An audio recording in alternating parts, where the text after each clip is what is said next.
ঠক ঠক শব্দটা ক্রমশ বেড়েই চলেছে।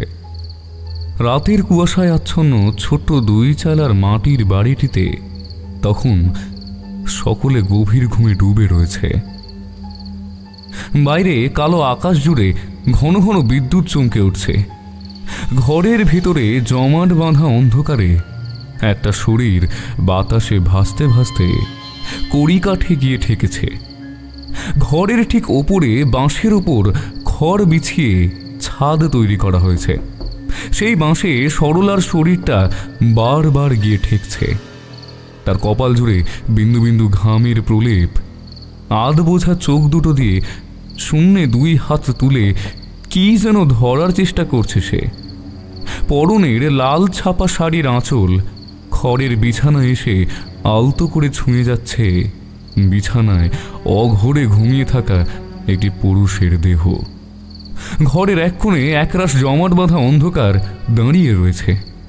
তার সবুজ 2টি চোখ বাতাসে ভাসতে থাকা সেই শরীরটার দিকে স্থির। তার গোটা শরীরটা যেন কালো ধোঁয়ায় ঢাকা। সে এক মেয়েলি পৈশাচিক কণ্ঠে বলে চলেছে, সরলা, সরলা, তোকে যে আমি নিতে এসেছি, তুই আসবি না? তোর জন্য যে আমায় বহু ক্রোশ পথ পেরিয়ে আসতে হয়েছে। পায়ে পায়ে কাটা ফুটে রক্ত ঝরছে। বড্ড ক্লান্ত আমি, ক্ষুধার্ত, তৃষ্ণার্ত, বিদ্যুৎ যন্ত্রণায় ছটফট করছি। এই দেখ, দেখ, দেখি আমার পারে চেয়ে দেখ। আমার সারা শরীর কেমন গনগনে আগুনের আছে ঝলসে গিয়েছে। ধীরে ধীরে সেই জমাট বাঁধা অন্ধকার সরে গিয়ে সেখানে ফুটে উঠল একটি অবয়ব। এক নারী শরীর, যার গোটা দেহ আগুনে ঝলসে গিয়েছে। পুরা আবলুস কাঠের মতো কালো শরীরটার জায়গায় জায়গায় জমাট বাঁধা কালো রক্ত। সেখান থেকে গলে গলে পড়ছে মাংসপিণ্ড। ভাসতে থাকা সরলার মুখ দিয়ে অস্ফুট স্বরে বেরিয়ে এলো কয়েকটি কথা। ছয় ছয়, তুই আমারে লইতে আসলি? আমি তোর লঙে যাবো, আমি অবশ্যই যাবো। তাহলে চল সরলা, আর দেরি কিসের? জানিস, ওরা আমায় বড্ড কষ্ট দিয়েছে, বড্ড কষ্ট। দিনের পর দিন জমিদার বাবুর অত্যাচার সহ্য করতে না পেরে যখন ঘুম ঘরে দম বন্ধ হয়ে মারা গেলাম, জমিদার প্রতাপ রঞ্জন প্রমাণ লোপাট করতে ওই রাতেই আমায় শ্মশানে নিয়ে গিয়ে জ্বালিয়ে দিল। মৃত্যুর ওই পার থেকে যে আমি শুধু তোর জন্যই এসেছি সই। ধীরে ধীরে সেই অদ্ভুত নারী কণ্ঠের সেই আকুল আহ্বান বদলে যেতে লাগলো একরাশ ঘৃণা এবং অভিমানের সুরে। সে বলতে লাগলো, সই, ওই দিন চাইলে তুই আমায় বাঁচাতে পারতিস, তুই পারতিস আমার প্রাণ রক্ষা করতে, কিন্তু তুই সেটা করিসনি। সামান্য একজন পরিচারিকা ছিলি তুই, তোকে আমি আমার সই পাতিয়েছিলাম, কিন্তু তুই ছে ছে ছে আমার ভাবতেও ঘেন্না হচ্ছে। দিনের পর দিন আমার চোখের আড়ালে আমার স্বামীর সাথে। কথাগুলো এক নাগাড়ে বলতে বলতে থামল সে। এরপর তার কালো পোড়া হাত দুটি বাতাসে ভাসতে থাকা সরলার শরীরের দিকে স্থির রেখে বলতে লাগলো, আর সময় নেই সই, নেমে আয় নিচে। আমাদের যে যেতে হবে বহু বহু দূর, সেই না ফেরার দেশে। তোর শরীরটা যখন হিংস্র শেয়ালের দল ছিঁড়ে কুড়ে খাবে, তারপরেই যে আমার মুক্তি। হ্যাঁ সই, তারপর আমার মুক্তি। ধীরে ধীরে সরলার ভাসতে থাকা শরীরটা নিচে নামতে লাগলো। শরীরটা বিছানা স্পর্শ করতেই যন্ত্রচালিতের মতো উঠে দাঁড়ালো। বৃষ্টির বেগ আরো বেড়েছে। হঠাৎ কোথা থেকে এক ঝাঁক ঠান্ডা জোলো বাতাস এসে ঘরের দরজাটা সশব্দে খুলে দিল। বিছানায় শুয়ে থাকা পুরুষটা একবার যেন ঘুম জড়ানো গলায় সরলার নাম ধরে ডেকে উঠল। তবে ওই পর্যন্তই।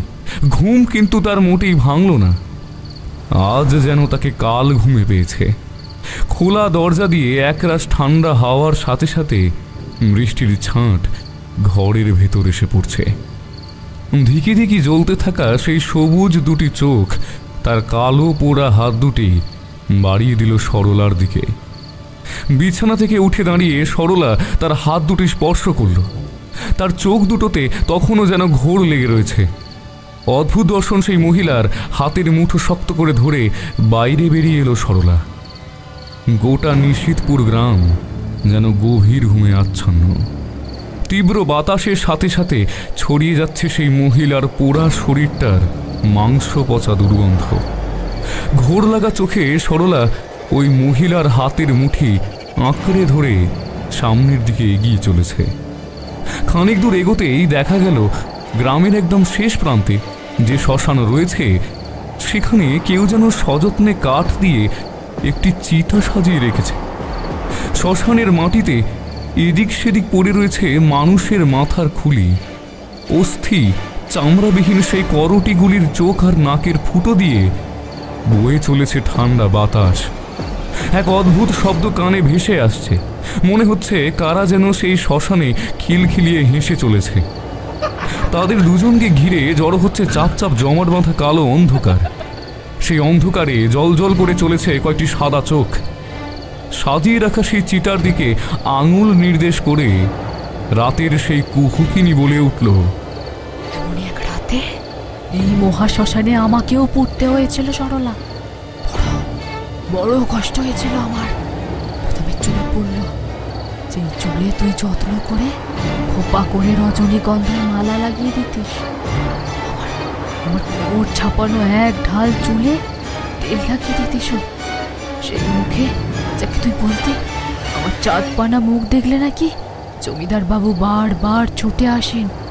সেই নরম মনের মতো শরীর যা কিনা বহু পুরুষের মনে দোলা লাগাতো, ওই রাতে এক এক করে আমার শরীরের প্রতিটা অংশই আগুনে পড়েছে। কি ছিল না, হ্যাঁ কি ছিল না আমার মধ্যে, যার কারণে আমার স্বামী জমিদার প্রতাপ রঞ্জন আমায় ছেড়ে তোর দিকে আকৃষ্ট হলো। তুইও তো কোনো প্রতিবাদ জানাসনি সই। আমার স্বামীর সোহাগ তোরও যে খুব ভালো লাগতো, তাই না? আজ তুইও একইভাবে পুড়ে মরবি সরলা। কেউ জানতে পারবে না, কেউ না, কেউ তো তোর হদিশ পাবে না। আমি ফিরে এসেছি, কাদম্বিনী ফিরে এসেছে সরলা। এবং সেটা কার জন্য সম্ভব হয়েছে জানিস? চারিদিকে যে জমাট বাঁধা অন্ধকারের মাঝে কতগুলো ভাসতে থাকা সাদা আলো এতক্ষণ তাদের ঘিরে দাঁড়িয়েছিল, হঠাৎ আকাশ থেকে আছড়ে পড়া এক তীব্র বেগুনি আলো মাটিতে এসে পড়তেই শ্মশানের মাটি থেকে রাশি রাশি মৃতদেহের সাদা ছাই বাতাসে ঘুরপাক খেতে খেতে সৃষ্টি করল এক স্বচ্ছ অবয়বের। জটাধারী এক সন্ন্যাসী সেই বাতাসে পাক খেতে থাকা রাশি রাশি ছাইয়ের মধ্যে পদ্মাসনে ধ্যানমগ্ন অবস্থায় বসে রয়েছে। ভাসতে থাকা সেই শরীরের মধ্যে দিয়ে ঠিকরে বেরিয়ে আসছে চোখ ধাঁধানো আলো। তার দিকে তাকিয়ে সেই মহিলা সহ সকল পিশাচের দল সমস্বরে বলে উঠল,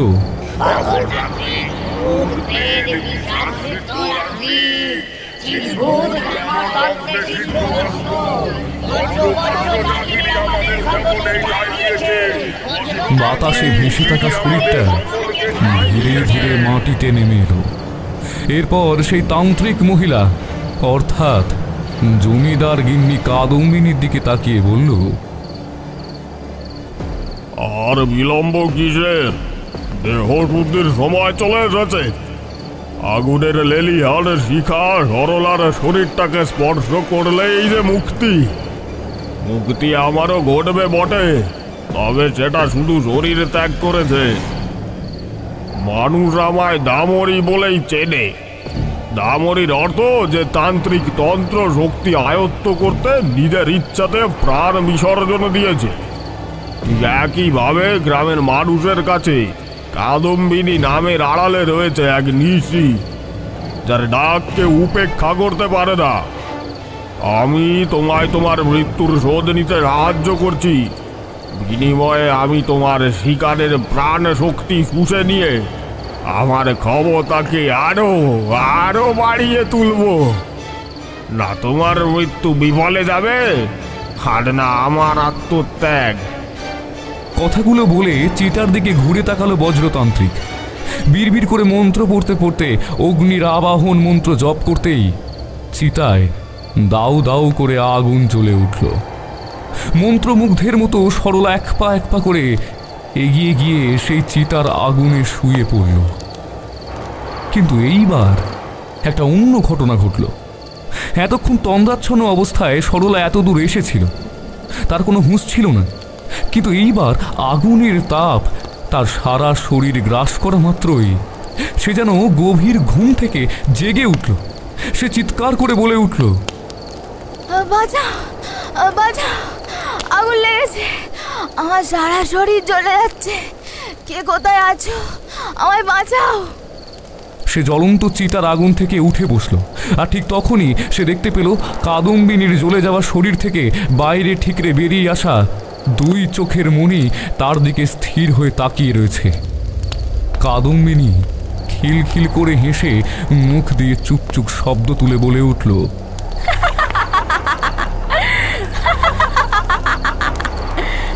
সরলা, কষ্ট হচ্ছে বুঝি? কষ্ট, কষ্ট তাই না?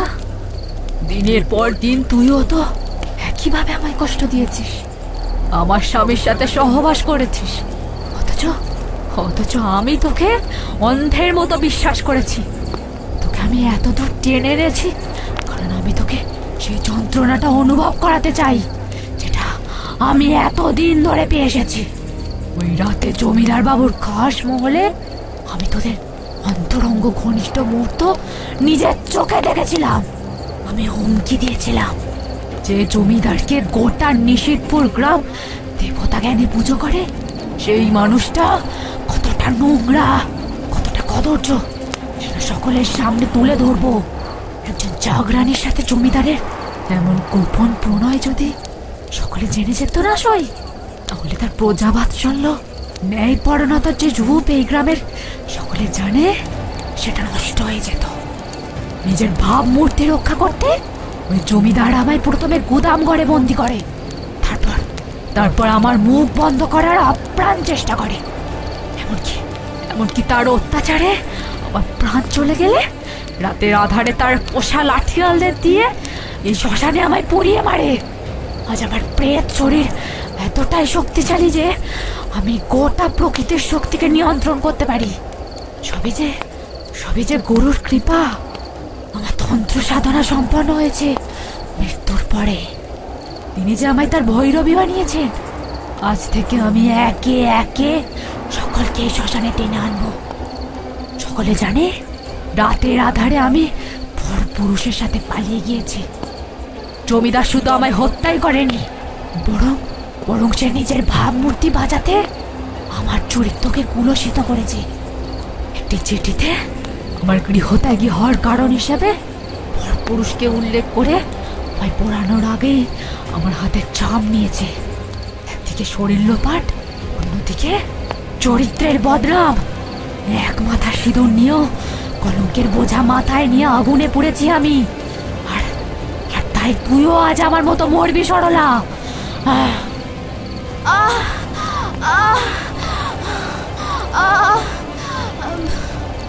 ততক্ষণে আগুনের শিখা তার গোটা শরীর গ্রাস করেছে। তার শরীর থেকে গলে গলে পড়ছে মাংসের স্তূপ। সরলার প্রতিবাদ জানানোর কিংবা ক্ষমা চাওয়ার মতো কোনো পরিস্থিতি আদৌ ছিল না।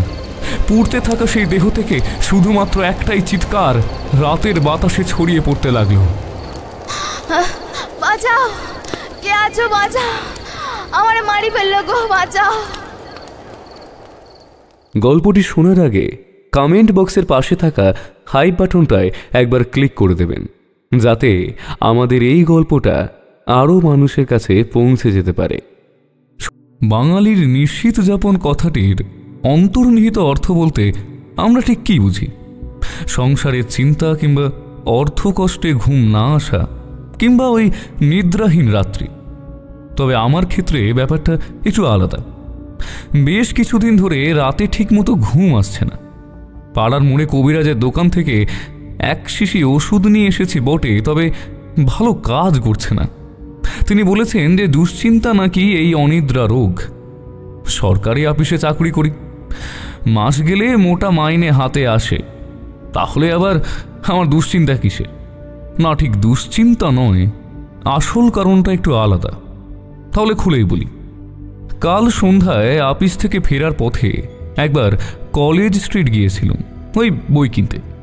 নিতান্তই একটা গ্রাম বাংলার ভূতের গল্প, বেশ জমকালো নাম বইটির, নিশিতে নিশির থাবা। বইটির প্রচ্ছদ কিন্তু বেশ নজর কাড়া।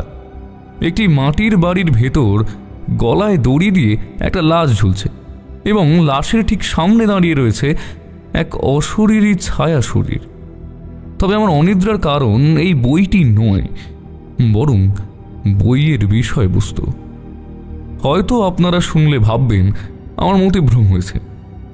আসলে যে মহিলা অনুপস্থিত অথচ রাত বিরেতে তার ডাক আমি শুনতে পাই, তাহলে তাকে নিশির ডাক বলবো নাকি আমার সেই পুরনো অভ্যাস? ওই একই চেনা পরিচিত গলা, ও গো শুনছো, একবার এদিকে এসো, ঠিক সেই গলা, সেই শব্দ।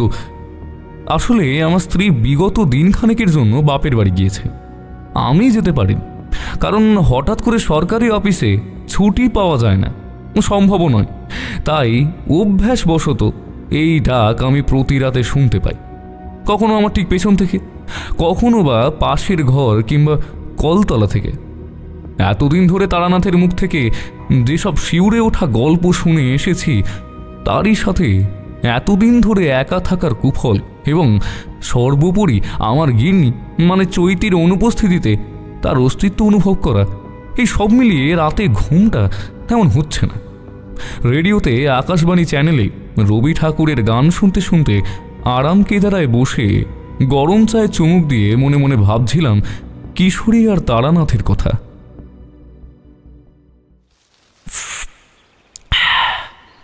বেশ কিছুদিন হলো তার দেখা নেই। কর্মব্যস্ততায় আমিও তার মেশে যেতে পারিনি।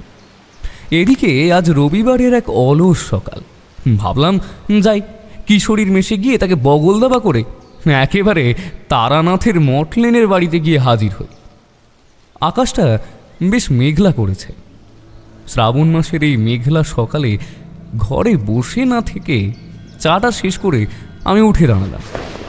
রাতের পোশাক পরিবর্তন করে সাদা পাজামার ওপরে পাঞ্জাবিটা গলিয়ে দরজা খুলে বাইরে বেরোতেই যাচ্ছি, ঠিক সেই মুহূর্তে দেখি কিশোরী একটা কালো ছাতা বগল দাবা করে অন্য হাতে একটা প্যাকেট নিয়ে হনহনিয়ে এদিকে এগিয়ে আসছে। আমাকে দেখেই হাসি মুখে বললে, কি হে বিভূতি, সকাল সকাল চললে কোথায়? এই তোমার মেসের দিকে যাচ্ছিলাম ভাইয়া, ভাবলাম আজ রবিবার, তা তুমি মেসেই থাকবে। আসলে তোমাকে নিয়ে একবারটি ওই তারানাথের বাড়ি যাব বলেই বাড়ি থেকে বেরিয়েছিলাম, তারপর দেখি তুমি নিজেই এসে হাজির। আমায় এখন মেসে গেলে তুমি পেতেও না ভায়া, কারণ আমি আজ সকাল সকাল একটু দক্ষিণেশ্বরে মায়ের মন্দিরে গিয়েছিলাম।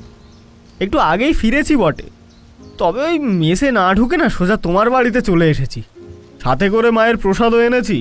তোমায় আর তারানাথকে একটু দিয়ে বাকিটা ওই মেসেই নিয়ে যাব, কোনো সেখানে যে আরও অনেকে প্রসাদের অপেক্ষায় রয়েছে। ঠিক আছে, দুজনের গন্তব্য যখন একই স্থান, তাহলে বিলম্ব কিসে? চলো কিশোরী, বেরিয়ে পড়া যাক।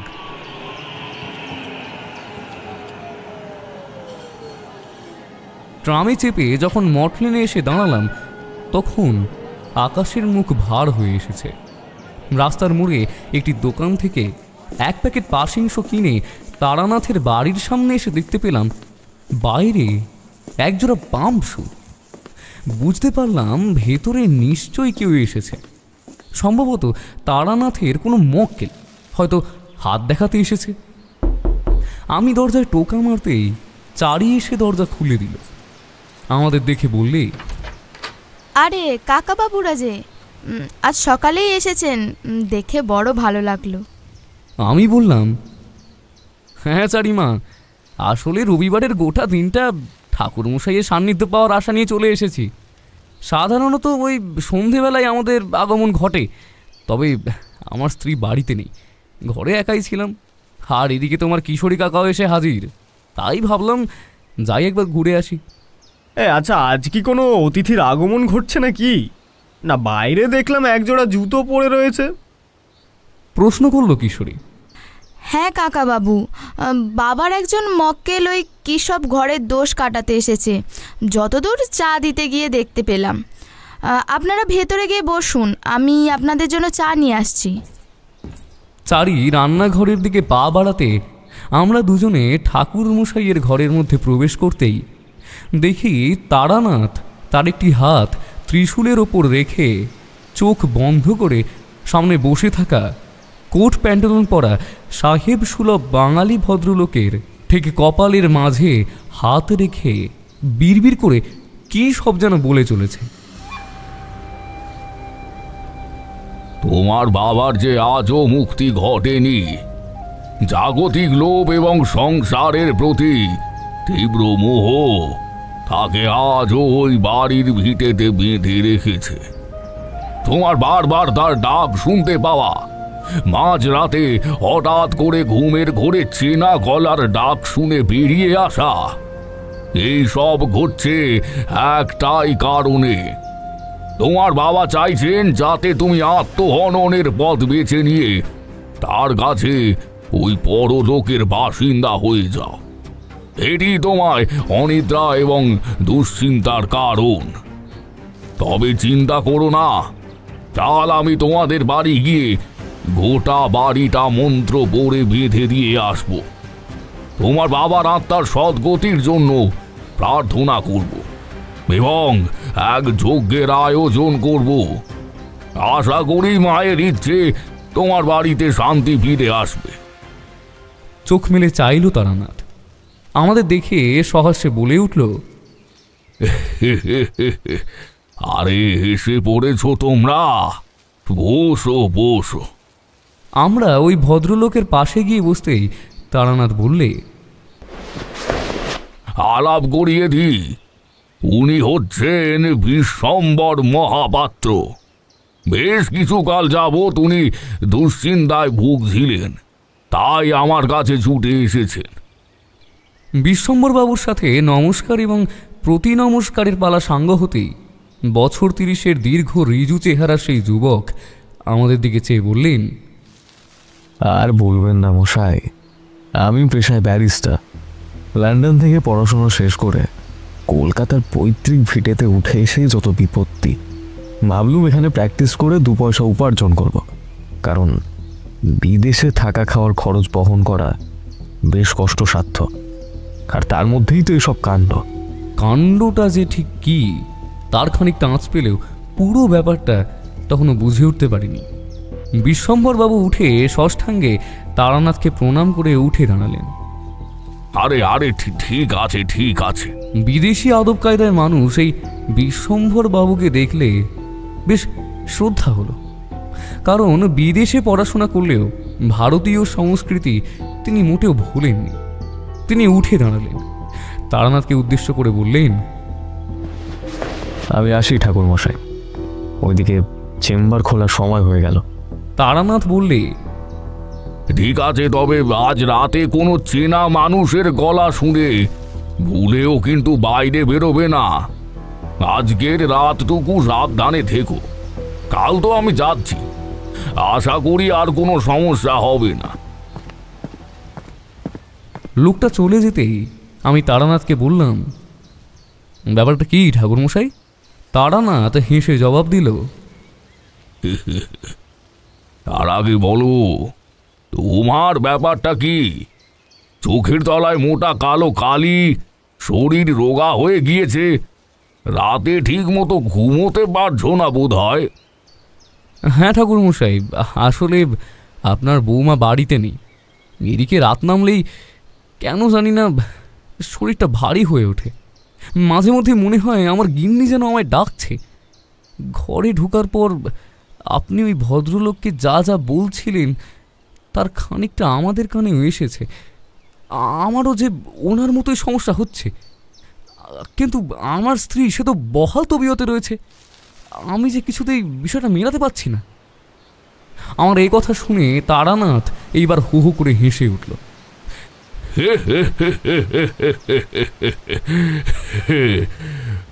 সে হাসতে হাসতে আমার দিকে হাত বাড়িয়ে কোনো কথায় উত্তর না দিয়ে বলল, পাসিং সোডা এনেছো?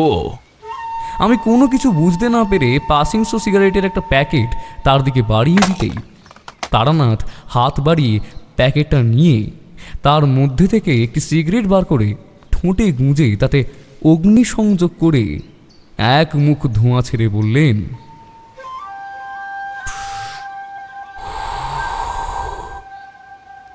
বিভূতি সমস্যাটা আর কিছুই নয়, ভৌতিক কিংবা অতি প্রাকৃতিকও নয়, বরং পত্নী বিচ্ছেদের যন্ত্রণা, বুঝলে?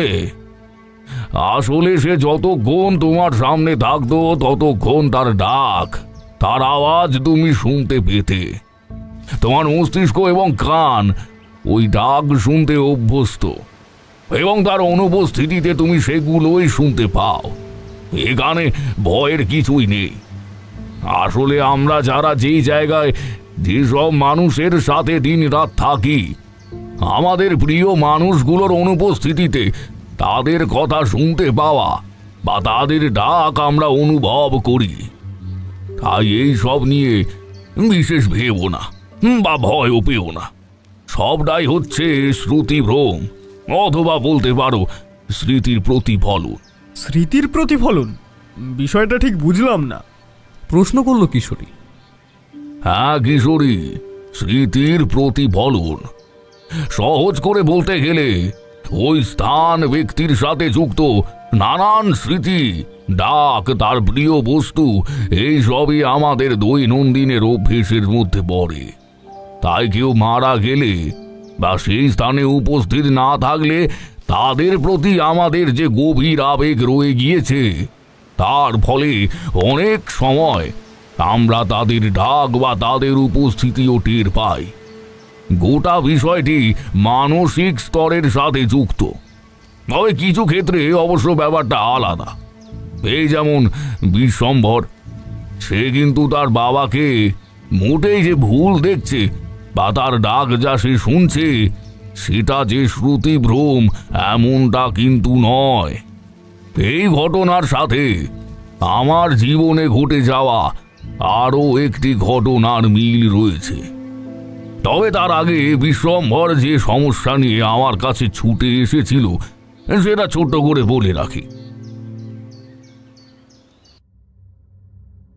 নিশি গ্রাম বাংলার এক চিরাচরিত লোককথার অন্তর্ভুক্ত এমন এক প্রেত যারা মানুষকে বাড়ি থেকে টেনে বাইরে নিয়ে এসে তাদের হত্যা করে।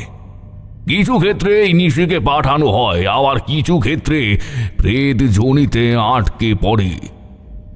কোনো অতৃপ্ত আত্মা কোনো প্রতিহিংসা চরিতার্থ করার জন্য কিংবা কোনো প্রিয় মানুষকে তার কাছে টেনে নিয়ে যাওয়ার জন্য নিশিতে রূপান্তরিত হয়। বিশ্বম্বরের ক্ষেত্রে যে ঘটনাটা ঘটেছিল সেটি বড়ই মর্মান্তিক। সে যখন ব্যারিস্টারি পড়তে বিলেত গিয়েছিল সেই সময় এক রাতে তার বাবার বার্ধক্যজনিত কারণে কিংবা শারীরিক অসুস্থতার কারণে বুকে ব্যথা উঠে মারা যায়। বিশ্বম্বর অকৃতদার, এদিকে তার বাবা বিপত্নিক, ফলে সেই মৃত্যুর কথা কেউ জানতেও পারেনি। এরপর বেশ কিছুদিন কেটে যায়। তার বাবা মৃত্যুকালে তার ছেলেকে একটিবার কাছে পেতে চেয়েছিলেন, তার সাহায্য পেতে চেয়েছিলেন, কিন্তু বিধাতার বোধ করি এটাই সিদ্ধান্ত ছিল। বেশ কিছুদিন ধরে তার বাবাকে প্রতিবেশীরা দেখতে না পাওয়ায় তাদের মধ্যে বেশ সন্দেহ জাগে, কিন্তু আগ বাড়িয়ে কেউ তেমন খোঁজও নেয়নি। বেশ কিছুদিন পর ঘরের ভেতর থেকে যখন মাংস পচা দুর্গন্ধ বাতাসে ছড়িয়ে পড়ে, তখন সেখানকার থানা দারোগা বাবুকে ডেকে এনে দরজা ভেঙে তারা তার দেহ উদ্ধার করে। তার ছেলেকে লন্ডনের ঠিকানায় চিঠিও পাঠানো হয়, কিন্তু জাহাজে চেপে কলকাতা আসতে তো প্রায় 1 সপ্তাহ লেগেই যায়। কিন্তু মৃতদেহ তো এইভাবে ফেলে রাখা যায় না, ফলে পাড়ার লোকেরাই তার দাহ সৎকারের ব্যবস্থা করে। বাড়ি ফিরে এসে বিশ্বম্বর শ্রাদ্ধ শান্তির কাজ করলেও শেষ সময় যেহেতু সে ছেলেকে কাছে পায়নি, এমনকি তার ছোঁয়া আগুন কিংবা জলটুকুও পায়নি, তাই তার বাবার আত্মার মুক্তি ঘটেনি। বাকিটা তো তোমরা জানোই।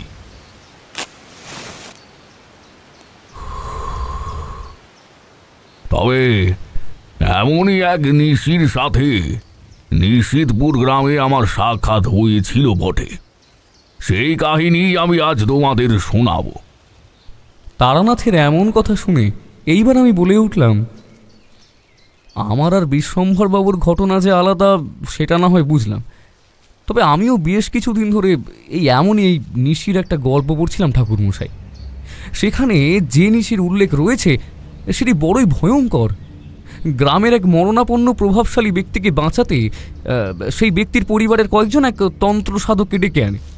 সে একটি জল ভরা মন্ত্রপুত ডাব দিয়ে প্রত্যেকের বাড়ি বাড়ি গিয়ে সেখানকার সকলের নাম ধরে 3 বার ডাক দেয়।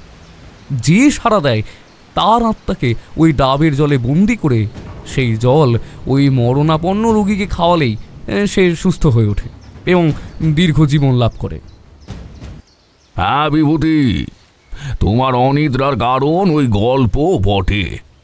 তোমার মনে হয়েছিল এমনই কেউ হয়তো প্রতি রাতে তোমার বাড়িতে হানা দেয় আর তোমার নাম ধরে ডাকে, যার ফলে একটা স্বাভাবিক বিষয়ও তোমার মনে ভয়ের জন্ম দিয়েছে। তুমি ঠিকই বলেছ, এও এক প্রকার নিশি বটে। আর এক প্রকারের নিশির কথা তো আগেই তোমাদের বলেছি। কিন্তু ব্যাপারটা যদি এমন হয় যেখানে নিশি প্রেত রয়েছে আবার এক সাধকের ভূমিকাও রয়েছে, তাহলে কেমন হয়? আর দারুণ হয় ঠাকুরমশাই, ব্যাপারটা কিন্তু বেশ ভয়াবহ হয়ে উঠবে। শুনতে ভালো লাগলেও না, এই বেশ গা ছমছমে ব্যাপারটাতে কোনো সন্দেহ নেই। বলে উঠল কিশোরী। সিগারেটের শেষ টানটা আঙুলের টোকা দিয়ে মেরে জ্বলন্ত সিগারেটটা জানালার বাইরে ছুঁড়ে ফেলে দিল তারানাথ। তারপর বলল,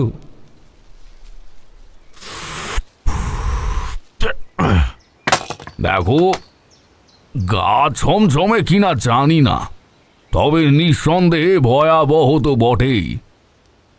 তখন আমার বয়স ধরো ওই 30-এর ঊর্ধ্বে হবে। বিয়ে করেছি, 4 মায়ের জন্ম হয়েছে। তবে তখনও কেন জানি না সংসারে সেইভাবে মন বসাতে পারিনি। মধুসুন্দরী দেবী আমায় বলেই দিয়েছিলেন যে ভব ঘুরে জীবন আমি কাটাতে পারবো না। আমার কপালে সংসারের যোগ, বিয়ের যোগ স্পষ্ট। আসলে ওই যে বলেছিলাম না, নিয়তি, সেই নিয়তির কাছে আমরা সকলেই বাঁধা পড়ে রয়েছি। যে তবুও এক প্রকার গৃহস্থ হওয়ার চেষ্টা করে চলেছি। নিজের সাথে সে নিজেরই এক যুদ্ধ বলতে পারো তোমরা। ঘরে বসে জ্যোতিষ চর্চা করি, মানুষের ভূত ভবিষ্যৎ বলি, আর কারোর গ্রহ দোষ কিংবা বাস্তু দোষ কাটাতে যজ্ঞের আয়োজন করে 2 পয়সা উপার্জন করি। যৌবনে আমার রেসের মাঠে নিত্য যাতায়াত ছিল। আমার তন্ত্র শক্তিকে কাজে লাগিয়ে বিভিন্ন মারোয়ারি মক্কেলদের হয়ে ঘোড়ার উপর বাজি লাগাতাম। রেসের মাঠে কোন ঘোড়াটা জিতবে সেসব আমি আগেই জেনে নিতাম।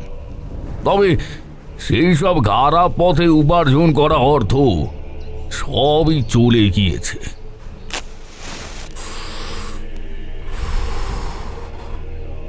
তবে যাই বলো, এই হুঁকোর একটা আলাদাই আমেজ রয়েছে। ওই 2 পয়সা সিগারেটে সেই আমেজ খুঁজে পাওয়া যায় না।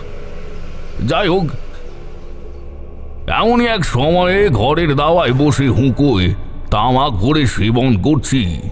ঠিক সেই সময় একটি ঘোড়ায় টানা গাড়ি আমার বাড়ির সামনে এসে থামল।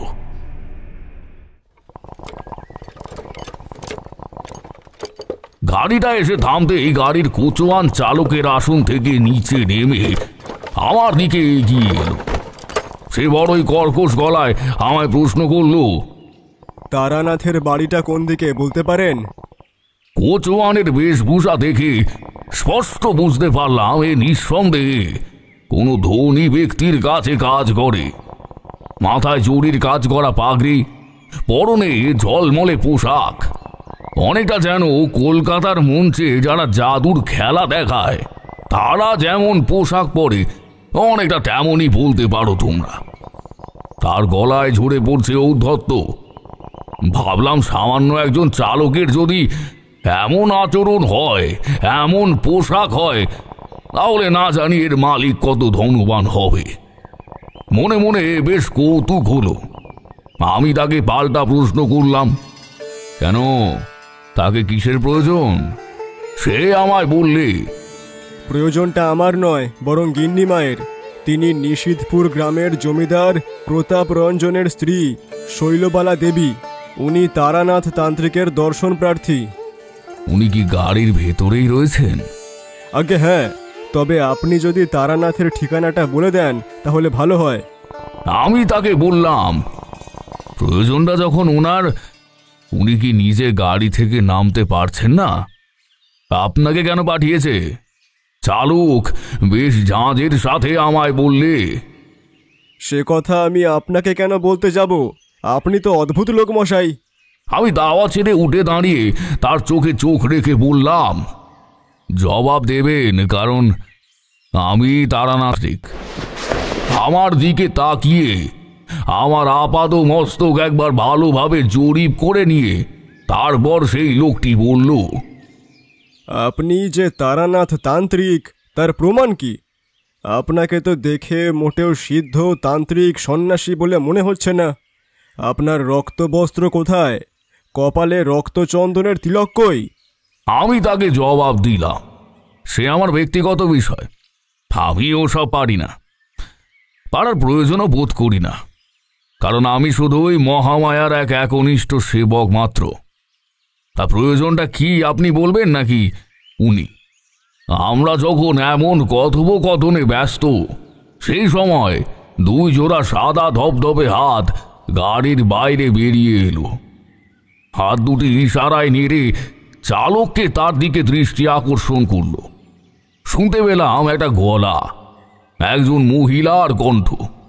সে ওই চালককে ডেকে বললে, এই মধু, তোকে আমি খোঁজ নিতে বলেছি, তর্ক করতে বলিনি। সে গদ গদ ভঙ্গিমায় সেদিকে গিয়ে বলল, গিন্নিমা, উনি নিজেকে তারানাথ তান্ত্রিক বলে পরিচয় দিচ্ছেন, তাই একটু বাজিয়ে দেখছিলাম আর কি। আমি হাঁক পেরে বললাম, মা জননী, আপনি যদি দয়া করে গাড়ি থেকে নেমে এই গরিবের ভিটেতে আপনার শ্রীচরণের ধুলো দিতেন, তাহলে বড়ই আনন্দিত হতাম। গাড়ির ভেতর থেকেই জবাব ভেসে এলো, ঠাকুরমশাই, আমায় ক্ষমা করবেন, আমি চাইলেও নিচে নেমে আপনার সামনে দাঁড়াতে পারবো না। আমি আমার সকল কথা এই গাড়িতে এসেই বলবো। পর্দা দেওয়া রয়েছে, আপনি আমায় দেখতে না পারলেও আমার সব কথা আপনি শুনতে পারবেন। শুধু আমায় দেখার কৌতূহলটুকু আপনাকে দমন করতেই হবে, এটাই আমার শেষ অনুরোধ। এমন ধারা ঘটনা আমি এর আগে দেখিনি। অবশ্যই কিছু জমিদার এবং রাজপরিবারের রীতি অনুযায়ী তাদের স্ত্রীরা পর্দার আড়াল থেকে কথা বলা বা যে কোনো ধরনের উৎসব অথবা বিনোদনে অংশগ্রহণ করার স্বাধীনতা পায়। ভাবলাম হয়তো এদেরও এমন কোনো রীতি রয়েছে। আমি আর এই বিষয়ে একটিও প্রশ্ন করলাম না, গাড়িটার দিকে এগিয়ে গেলাম। আমি এগিয়ে যেতেই মধু নামের সেই চালকটি সেখান থেকে সরে গিয়ে চালকের আসনে বসে পড়ল। আমি এগিয়ে যেতেই সেই নারী কণ্ঠ আমায় বলল, আমি আমার চালকের ব্যবহারের জন্যও আপনার কাছে ক্ষমা চাইছি।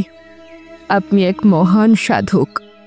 গ্রামের লোকেদের মুখে আপনার কথা অনেক শুনেছি, তাই বিপদে পড়ে আপনার কাছে ছুটে এলাম। উনি আসতেন যদি না। যদি না কি মা জননী? প্রশ্ন করলাম আমি। যদি না আজ উনি সুস্থ স্বাভাবিক থাকতেন। ওনাকে এখন শিকল দিয়ে বেঁধে রাখা হয় ঠাকুরমশাই। তাই তো আমি মেয়ে হয়েও স্বামীকে রক্ষা করতে এত দূর ছুটে এসেছি। আমি যে নিজের মুখ দেখাচ্ছি না, আপনার সামনে এসে দাঁড়াচ্ছি না, সময় হলে এর কারণও আপনি জানতে পারবেন। এই বলে তিনি ধীরে ধীরে তার কথা শুরু করলেন। আমি শৈলবালা, নিশীথপুর গ্রামের জমিদার প্রতাপ রঞ্জনের দ্বিতীয় পক্ষের স্ত্রী।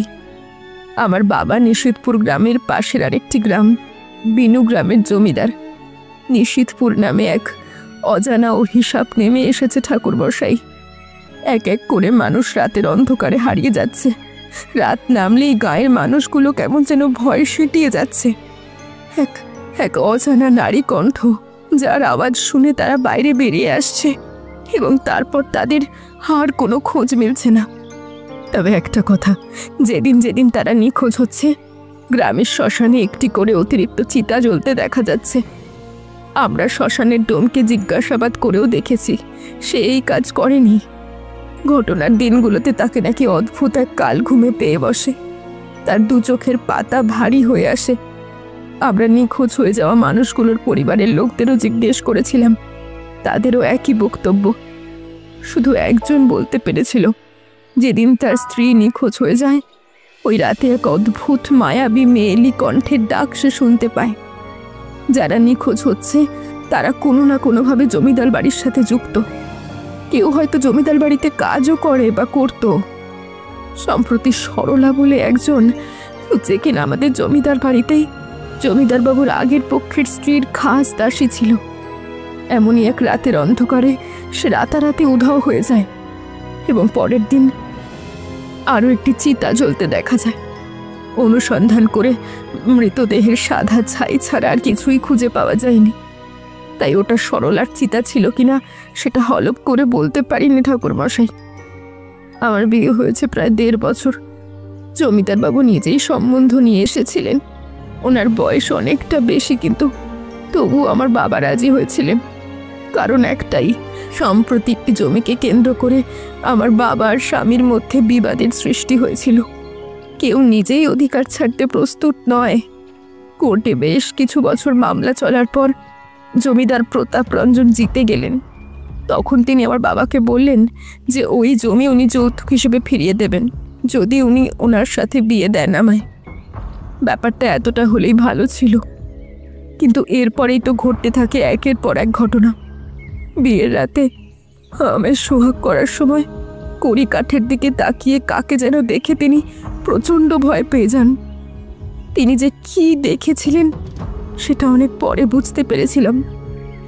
সেই প্রসঙ্গে যাওয়ার আগে আমি আমার স্বামীর প্রথম পক্ষের স্ত্রী কাদম্বিনীকে নিয়ে কিছু বলতে চাই। কাদম্বিনী ওনার প্রথম পক্ষের স্ত্রী, সে কথা তো আগেই বলেছি। তবে যেটা বলিনি সেটা হলো, উনি জীবিত না মৃত সেটা আজ পর্যন্ত কেউ জানে না। আজ ঠিক যেভাবে একে একে সকলে নিখোঁজ হয়ে যাচ্ছে, ঠিক তেমনই উনি এক রাতে একইভাবে বাড়ি ছেড়ে চলে গিয়েছিলেন। তিনি আমার স্বামীর উদ্দেশ্যে একটা চিঠিও লিখে গিয়েছিলেন। উনি ওনার কোনো এক প্রেমিক পুরুষের সাথে বাড়ি ছাড়ছেন, কেউ যেন তার খোঁজ না করে। সকলেই জানে কাদম্বিনী কোনো এক পর পুরুষের সাথে বংশের মুখে চুলকানি লাগিয়ে গিয়েছিলেন এবং আর কখনো ফিরে আসেননি। তবে যেটা নিয়ে লোকে বিশেষ কথা বলতে চায় না সেটা হলো, ওই চিঠিতে কিন্তু উনি কোনো পুরুষের নাম উল্লেখ করেনি। সকলেই বলে তিনি নাকি সতী সাধী স্ত্রী ছিলেন, 2 বেলা পুজো না করে অন্ন জলও গ্রহণ করতেন না। সবটা কেমন গোলমেলে, তাই না? আমি বললাম গোলমেলে তো বটেই। সবচেয়ে গোলমেলে সব কটা ঘটনা যেন একে অপরের সাথে কোনো এক অদৃশ্য সুতোর বন্ধনে জড়িয়ে রয়েছে। হ্যাঁ ঠাকুরমশাই, বিয়ের রাতের পর থেকে আমার স্বামী কেমন যেন মুচড়ে পড়ে। জমিদারির কাজে মন নেই, দিন রাত বিলিতি মদ খেয়ে বেহুশ হয়ে পড়ে থাকতেন। আর রাত নামলেই অন্ধকার ঘরের কোণে কাকে যেন দেখে চিৎকার করে বলে উঠতেন সে যেন তার থেকে দূরে থাকে, সে যেন কাছে না আসে, কারণ তিনি জানেন সে মৃতা, তার ফিরে আসার কোনো সম্ভাবনা নেই। মৃতা মানে তিনি কোনো মহিলাকে দেখতে পেতেন? হ্যাঁ ঠাকুরমশাই, দিনের পর দিন আমার স্বামী কিচ্ছু খেতে চাইতেন না। অমন পুরুষ্ঠ গরম ধীরে ধীরে কেমন শুকিয়ে দড়ি হয়ে যেতে লাগলো। যেই মানুষটা তামাক খেতে এত পছন্দ করতেন, তিনি তামাকের আগুনে পুড়ে যাওয়ার ভয়ে গড়গড়ায় হাত দেওয়া ছেড়ে দিলেন।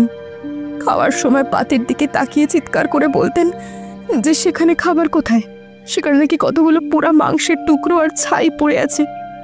মানুষটা ধীরে ধীরে উন্মাদ পাগলে পরিণত হলো, কাউকে চিনতে পারে না, এমনকি আমাকেও না।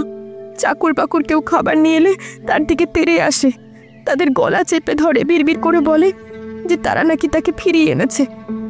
এই তাকেটা যে কে সেটা যখন জানতে পেরেছিলাম ততক্ষণে বহু দেরি হয়ে গেছিল।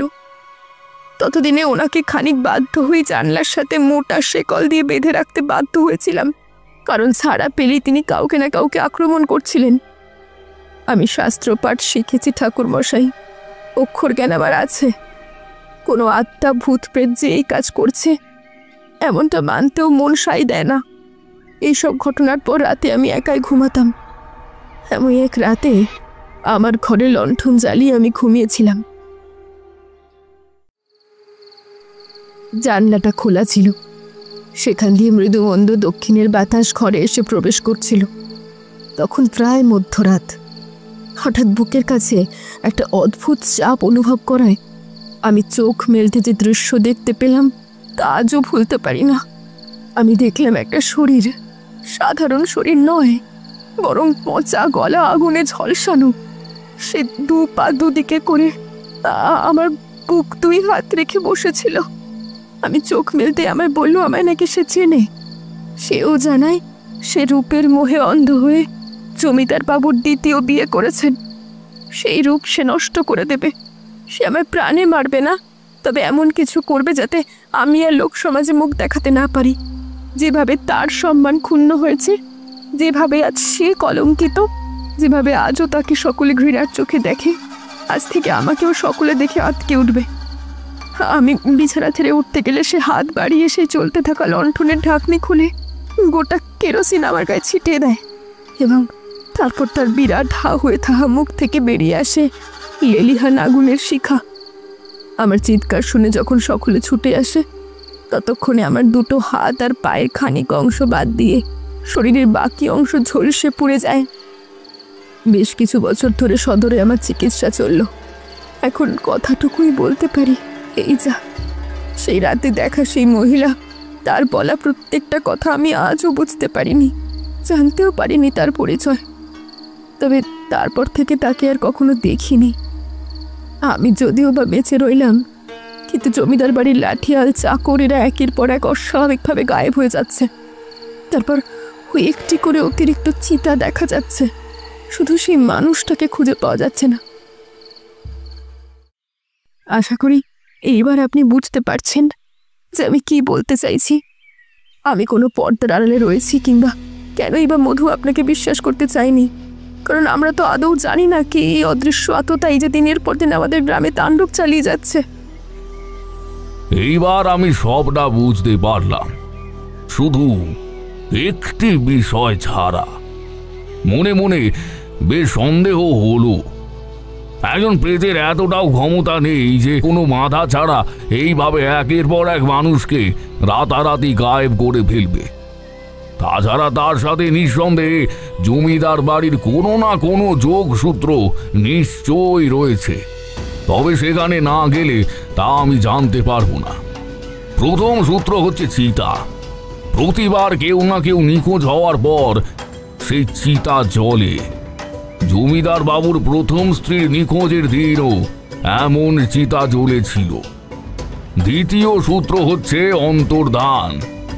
কাদম্বিনী দেবীর অন্তর্ধানের সাথে চিতা জ্বলার যোগসূত্র, এবং প্রতিবার এক একটি মানুষের এইভাবে নিখোঁজ হয়ে যাওয়া, চেনা মানুষের ডাকে বাইরে বেরিয়ে আসা আর তারপর রাতারাতি গায়েব হয়ে যাওয়া।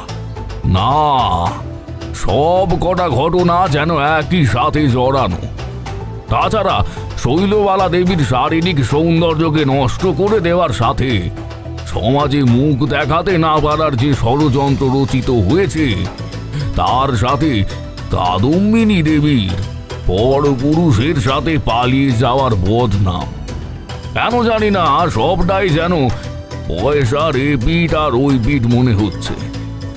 মনে প্রশ্ন জাগলো, ওই রাতে সত্যি কি কাদম্বিনী দেবী পরপুরুষের হাত ধরে পালিয়ে গিয়েছিলেন, নাকি এর পেছনে লুকিয়ে রয়েছে অন্য কোনো রহস্য? আমি শৈলবালা দেবীকে আমার প্রথম প্রশ্ন করলাম, আচ্ছা মা ঠাকুরুন, ওই গ্রামে কি কোনো তান্ত্রিক থাকতো কিংবা আজও কি থাকে? ঠাকুরমশাই, আমি এসেছি মাত্র 1.5 বছর, তবে মধু তো পুরনো লোক, হয়তো সে কিছু জানতে পারে। তবে হঠাৎ তান্ত্রিকের প্রসঙ্গ কেন উঠছে? তেমন কিছু না, কৌতূহল নিরসন বলতে পারেন মা জননী। মধু, মধুকে হাঁক বাড়তেই সে চালকের আসন থেকে নেমে আমাদের সামনে এসে দাঁড়ালো। গাড়ির পর্দার আড়াল থেকে শৈলবালা প্রশ্ন করলে, মধু, তুমি তো গায়ের পুরনো লোক। আচ্ছা, ঠাকুরমশাই জিজ্ঞাসা করছিলেন ওই গ্রামে কোনো তান্ত্রিক রয়েছে? আমি অন্তত বিয়ের পর তো এমন কিছু দেখিনি বা শুনিনি। হয়তো তার আগে থাকলেও থাকতে পারে। খানিক মাথা চুলকে মধু বললে, আগে গিন্নিমা, সে আমিও দেখিনি বটে, তবে গাঁয়ের বৃদ্ধরা প্রায় অন্ধ এক তান্ত্রিকের গল্প বলতেন। বাপ ঠাকুরদার মুখেও শুনেছিলাম যে ওই গাঁয়ে আমার জন্মেরও ঢের আগে শ্মশানে এক তান্ত্রিক ডেরা বেঁধেছিল। তবে সে অনেক কথা। যতদূর আমি শুনেছিলাম, ওই তান্ত্রিক কোনো এক বিশেষ সিদ্ধির জন্য নিজের চোখ দুটো কেটে বাদ দিয়েছিল। বেশ কিছুদিন তিনি ওই গ্রামেই ছিলেন এবং সেই সময়ে তিনি পিশাচকে তুষ্ট করতে রাতের আধারে একের পর এক মানুষকে ছলনা করে ডেকে আনতেন। এরপর তাকে বলি দিয়ে তার কাটা মাথা থেকে রক্ত চুষে খেতেন। তারপর প্রমাণ লোপাটের জন্য তিনি দেহটা চিতা সাজিয়ে জ্বালিয়ে দিতেন। এমন বেশ কিছুদিন করার পর যেইবার তিনি ধরা পড়লেন, ওই রাতে তিনি নিজে পিশাচের নামে জয়ধ্বনি দিতে দিতে একটা জ্বলতে থাকা চিতার আগুনে ঝাঁপ মেরেছিলেন। তারপর এমন ঘটনা বন্ধ হয়েছিল, কিন্তু এখন আবারও শুরু হয়েছে। জানি না এইসবের শেষ কোথায়। ঠিক আছে মধু, তুমি জায়গায় গিয়ে বসো। আগে গিন্নিমা। শৈলবালার কথা শুনে সে চালকের আসনে গিয়ে বসতেই একটা কথা হঠাৎ করে আমার মস্তিষ্কে কাঁটার মতো গেঁথে গেল। প্রমাণ লোপাটের চেষ্টা। আমি শৈলবালাকে উদ্দেশ্য করে বললাম, মা জননী, আমি আপনাদের গ্রামে আজই যেতে চাই। মনে হচ্ছে খুব শীঘ্রই আবারও কিছু একটা ঘটতে চলেছে। সে তো অতি উত্তম প্রস্তাব। হ্যাঁ, আমি চালকের পাশে বসেই গোটা পথ যাব। আপনাকে সেই নিয়ে বিশেষ চিন্তা করতে হবে না। আমি জানি আপনার মনের অবস্থা কতখানি শোচনীয়। আমার কথাটা শুনে খানিকক্ষণ চুপ থেকে শৈলবালা দেবী তার হাতটা বাড়িয়ে দিলেন। দেখলাম সেখানে একটা থলি ধরা রয়েছে। তিনি আমায় বললেন, এতে কিছু টাকা আছে। আপনার অনুপস্থিতিতে যাতে পরিবারের লোকেদের অর্থ কষ্টে না ভুগতে হয়, তার জন্যই আগাম কিছু দিলাম, পরে আরও দেব। ঠাকুরমশাই, আমি জানি যে অর্থের জন্য আপনি কাজ করেন না, কিন্তু তবু এই সামান্য সাম্মানিকটুকু যে আপনাকে নিতেই হবে। আমি আর না করলাম না। টাকা কটা আমার গিন্নির হাতে তুলে দিয়ে মধুর পাশের ছোট্ট জায়গাটায় বসে পড়লাম। হ্যাঁ, একটু কষ্ট হচ্ছিল, তবে শৈলবালা যেখানে নিজেই নিজেকে আড়ালে রাখতে চায়, যার যথেষ্ট কারণও রয়েছে, সেখানে দাঁড়িয়ে তার ইচ্ছেকে সম্মান করা এবং যথাযোগ্য মর্যাদা দেওয়াটা আমি সমীচীন বলেই মনে করি। গাড়ির ভেতর হয়তো সে নিজেই আসতে বলতো, হয়তো আমার সামনে নিজেকে আপাদ মস্তক ঢেকে রাখত, কিন্তু তাতে তার মান রক্ষা হতো না, তাকে উপযুক্ত সম্মান দেওয়া হতো না। যদি সে কোনোদিন নিজে থেকে আমায় দর্শন দিতে চায়, ওই দিন আমি তাকে দেখব, তার আগে নয়। ঘোড়ার পিঠে সপাত করে একটা চাবুক মারতেই সেটা চলল। কলকাতার রাজপথ পেরিয়ে যখন আমরা নিশিতপুর গ্রামে এসে হাজির হলাম, তখন বেলা পড়ে গিয়েছে। বেশ বর্ধিষ্ণু গ্রাম এই নিশিতপুর। মেঠো পথের দুই ধারে মৃদুমন্দ হাওয়ার সবুজ ধানের শীষ দোল খেয়ে চলেছে। খানিক দূরেই দেখা যাচ্ছে শ্মশান। ঘোড়ার গাড়িটা একটা বিরাট বাড়ির সামনে গিয়ে দাঁড়ালো। ঘোড়ার গাড়ির কোচোয়ান মধু চালকের আসন থেকে মাটিতে নেমে দাঁড়াতে আমিও নেমে পড়লাম। আবারও গাড়িটার কাঠের তৈরি যাত্রীদের বসার স্থান যা কিনা শুরু থেকেই কালো কাপড়ে ঢাকা ছিল। সেখান থেকে আবারও সেই দুটি হাত বাইরে বেরিয়ে এসে দুইবার তালি দিতেই বিরাট সিংহদরের দুই পাশে দাঁড়িয়ে থাকা দুজন প্রহরীর মধ্যে একজন অন্দর মহলের দিকে ছুটে গেল। খানিক বাদেই 4 জন পরিচারিকা সেই দিক থেকেই ছুটে গেল। মধু আমায় হাতের ইশারায় পিছনে ফিরতে বললে প্রথমে কারণটা না বুঝলেও পরে বুঝতে পারলাম। ওই 4 জন পরিচারিকাদের মধ্যে একজনের হাতে তাঁতে বোনা একটি বেশ লম্বা কাপড় রয়েছে দেখলাম। কাপড়টা 4 জনে টেনে লম্বা করে বেরিয়ে ধরল। আমি দেখতে পেলাম সেই কাপড়ের আড়ালে শৈলবালা দেবী নিচে নামলেন। সেই হাত দুটো ছাড়া অবশ্য কিছুই চোখে পড়ছে না। এইবার 4 জন চারদিকে সেই কাপড়টা নিয়ে ছড়িয়ে গিয়ে এক চতুর্ভুজ আকৃতি সৃষ্টি করল এবং শৈলবালা দেবীকে ঘিরে ধরে অন্দরমহলের দিকে এগিয়ে চলল। তবে হ্যাঁ, আমি চাইলে শুরুতেই তাকে অন্তর্ভেদী দৃষ্টির সাহায্যে দেখতে পারতাম, কিন্তু তার সম্ভ্রম রক্ষা করতে আমি সেই শক্তি মোটেও প্রয়োগ করিনি। হবে বড় অদ্ভুত এদের রীতি। তবে কারণটা আগে যতটা বুঝেছিলাম তার চেয়েও ঢের ভালোভাবে বুঝতে পারলাম যখন বাড়ির ভেতরে ঢুকে দেওয়ালে টাঙানো জমিদার প্রতাপ রঞ্জন এবং শৈলবালা দেবীর হাতে আঁকা বিরাট ছবিটা চোখে পড়ল। সত্যি ওনার রূপ যৌবন প্রশংসার যোগ্য বটে। এমন এক অপরূপ সুন্দরী রমণীর সাথে এই রকম ভয়াবহ ঘটনা সত্যি দুর্ভাগ্যজনক। আমি ভেতরে ঢুকতেই পাঞ্জাবি এবং ধুতি পরা 1 বছর 40-এর ব্যক্তি আমার দিকে এগিয়ে এলো। সে বলল, আসুন আসুন ঠাকুরমশাই, আমি এই জমিদার বাড়ি নায়েব জ্যোতিরঞ্জন। আসলে আমি আপনাকে আনতে যেতাম, কিন্তু গিন্নিমা বললেন যে তিনি নিজে আপনার কাছে যেতে চান। আসলে জমিদারির বর্তমান অবস্থা সবটাই নিশ্চয় আপনি জানেন। এমন এক অভিশাপ লেগেছে যে রাতের বেলা নিশ্চিন্তে ঘুমোতে পারি না ঠাকুরমশাই, বড় ভয় হয়। এইবার কার আবার ডাক আসে, হয়তো আমার কিংবা এই মধুর। জ্যোতিরঞ্জন বাবু, আমি যখন এসে পড়েছি তখন আশা রাখি এই সমস্যার সমাধান আমি বার করব। তবে তার আগে আমায় একবার জমিদার বাবুর কাছে নিয়ে যেতে হবে যে। হ্যাঁ, কিন্তু গিন্নিমায়ের হুকুম ছাড়া যে কিছু করতে পারবো না। আর এখন উনি পোশাক পরিবর্তন করে খানিক বিশ্রাম নেবেন। সবটা নিশ্চয়ই নিজের কানে শুনে এসেছেন।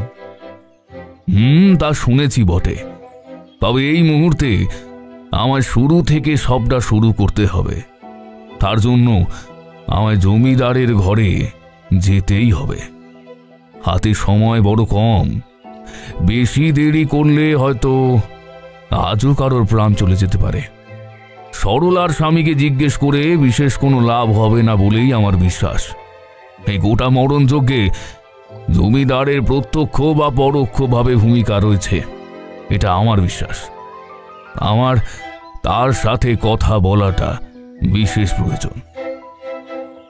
এক মুহূর্তে কি যেন ভেবে নিলেন তিনি। এরপর আমায় বললেন, ঠিক আছে চলুন, আমি না হয় গিন্নিমাকে পরে সবটা খুলে বলবো। মার্বেলের সিঁড়ি দিয়ে উপরে উঠে লম্বা বারান্দা দিয়ে খানিক দূর যেতেই এটি তালাবন্ধ ঘর আমার চোখে পড়ল। পাঞ্জাবির পকেট থেকে চাবি বের করে তালা খুলতেই নাকে ভেসে এলো আষ্টে গন্ধ। এমন যেন শরীরটা গুলিয়ে উঠল আমার। আমার দিকে চেয়ে জ্যোতিরঞ্জন মুচকি হেসে বললেন, ক্ষমা করবেন ঠাকুরমশাই, এই কারণে আপনাকে আমি আনতে চাই। ঘরের মধ্যেই উনি দীর্ঘদিন ধরে ওই মলমূত্র ত্যাগ করে চলেছেন। এমনিতে পরিষ্কার করানো হয়, কিন্তু গিন্নিমা সকাল থেকে বাড়ি ছিলেন না তো, তাই আর কি। আমি এই নিয়ে কোনো কথা বললাম না। দরজা খুলে ভেতরে যেতেই দেখলাম সে এক নারকীয় দৃশ্য। তার 2 হাত লম্বা শিকল দিয়ে বাঁধা, মেঝেতে উবু হয়ে বসে মাটিতে ধুলোর মধ্যে কি সব যেন আঁক কেটে চলেছেন তিনি। চারিদিকে মলমূত্র ছড়িয়ে রয়েছে। আমি জ্যোতিরঞ্জন বাবুকে বললাম, আপনি বাইরে গিয়ে দাঁড়ান, আমি ওনার সাথে একান্তে কিছু কথা বলতে চাই। সম্মতি সূচক মাথা নেড়ে তিনি বাইরে এসে দাঁড়াতেই আমি দরজাটা বন্ধ করে দিলাম। শুনতে পেলাম তিনি একইভাবে মাটিতে আঁক কাটতে কাটতে কি যেন বিড়বিড় করে চলেছেন। তিনি বলে চলেছেন একটাই কথা, কাদম্বিনী ফিরে এসেছে, সে ফিরে এসেছে, এইবার সবাইকেই নিয়ে যাবে। মরবে মরবে, সবাই মরবে। তিনি আমায় বোধ করি খেয়ালও করেননি।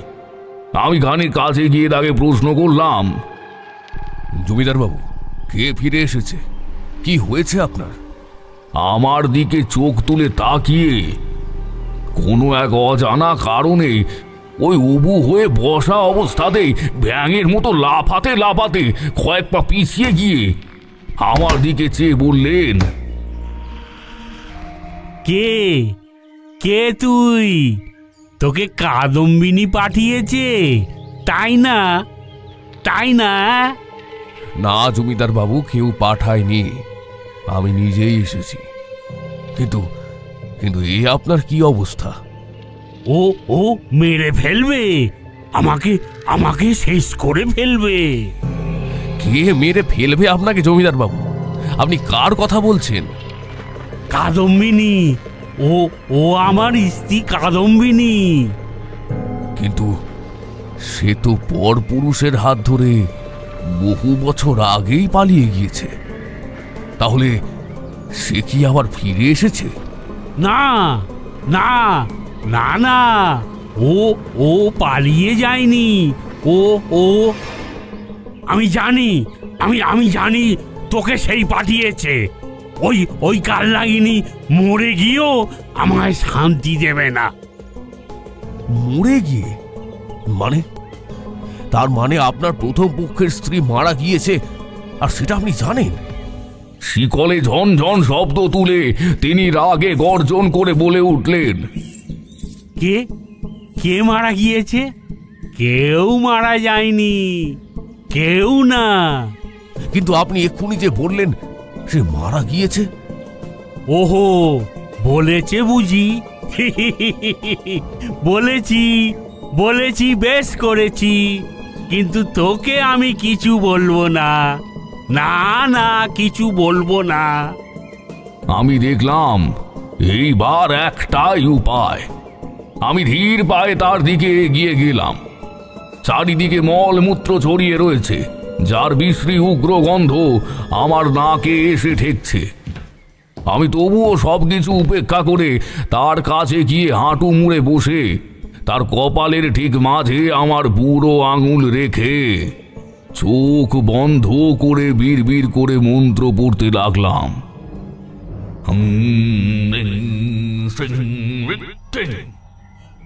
তার মস্তিষ্কের তরঙ্গ স্রোত আমার মস্তিষ্কের ভেতরে বয়ে চলেছে, সেটি স্পষ্ট টের পেলাম। আমার চোখের সামনে ফুটে উঠল কিছু দৃশ্য। আমি বায়োস্কোপের পর্দার মতো যেন একের পর এক দৃশ্য দেখে চলেছি। আমি দেখতে পেলাম একটি মেয়েকে 4-5 জন মিলে টানতে টানতে কোথায় যেন নিয়ে চলেছে।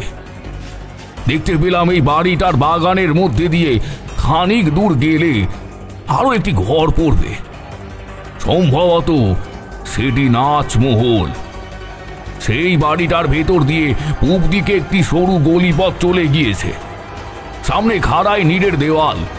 দেখতে পেলাম সকলের আগে আগে ওই দিকে এগিয়ে চলেছে স্বয়ং জমিদার।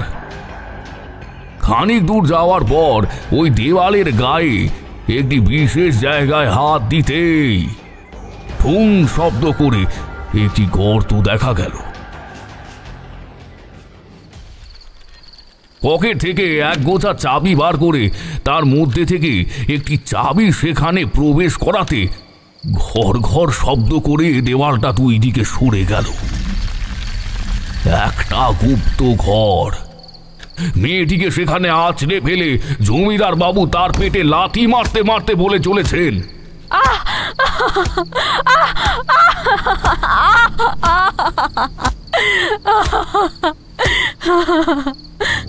মেয়েটি যন্ত্রণায় কাতরাতে কাতরাতে উঠে বসে মাটিতে এক দলা রক্ত ছিটিয়ে বলে উঠল, সজ্জন ব্যক্তি, চরিত্রবান, তোমার লজ্জা করে না একজন পরিচারিকার সাথে, ওই সরলার সাথে ফষ্টি নষ্টি করতে তোমার বিবেকে বাঁধে না? জমিদার বাবু দাঁত কিরমির করে জবাব দিলেন, না, বাঁধে না। তুই আমাদের অন্তরঙ্গ মুহূর্তের একমাত্র সাক্ষী, আর আমি চাই না তোর মতো মেয়ে ছেলে আমার মান সম্মান ধুলোয় মিশিয়ে দিন। তোকে তো আর বাঁচিয়ে রাখা যাবে না কাদম্বিনী, বড্ড বেশি জেনে গিয়েছিস যে। প্রত্যুত্তরে সেও বোধ করে কিছু বলতে যাচ্ছিল, কিন্তু তার আগে জমিদার বাবু হাতের ইশারায় একজনকে ডাকতেই সে এগিয়ে এলো। যাই বাবু, আমি তাকে চিনতে পারলাম। খানিক আগে সেই তো পরিচারিকাদের ডাকতে ভেতরে ছুটে গিয়েছিল। সে কাছে এগিয়ে এসে তার হাতে ধরে রাখা ধারালো বল্লম এগিয়ে দিতেই জমিদার বাবু কাদম্বিনীর হাঁ হয়ে থাকা মুখে বল্লমের ফলাটা ঢুকিয়ে দিয়ে বলল, গোপন কথাটি রইল গোপনে। হা হা হা। তীব্র বেগে সেটি গেঁথে দিলেন তিনি। বর্ষার ফলা তার মুখের ভেতর প্রবেশ করে মাথার খুলি ফাটিয়ে মাটিতে এসে ঠেকল। মুখ দিয়ে এক ঝলক রক্ত তার পাঞ্জাবিতে এসে রাখল। মৃত শরীরের দিকে এইবার তিনি অট্ট হাসি হেসে বলে উঠলেন, সবসময় সত্যটা জানতে নেই, বেশি জানলে যে মৃত্যু নিশ্চিত। পকেট থেকে একটা সাদা কাগজ তার কলম বার করে খসখস করে কি যেন লিখলেন তিনি। একজন এগিয়ে এসে টিপ চাপ মারার জন্য একটি ছোট্ট চৌকো বাক্স তার দিকে এগিয়ে দিল। এরপর কাদম্বিনীর একটা আঙুল সেই বাক্সের মধ্যে রেখে তাতে খানিকটা কালি লেপে তিনি সেই আঙুলের ছাপ ওই বাতায় তুলে দিলেন। আবারও দৃশ্যপটের পরিবর্তন ঘটল। আমি দেখতে পেলাম শ্মশানের চিতায় শোয়ানো রয়েছে কাদম্বিনীর মৃত শরীর। চিতাটা দাউ দাউ করে জ্বলছে। তারপর আবার সব কালো হয়ে গেল। চোখ খুলে জমিদারের দিকে চাইলাম আমি। এইবার আমি সবটা বুঝতে পেরেছি।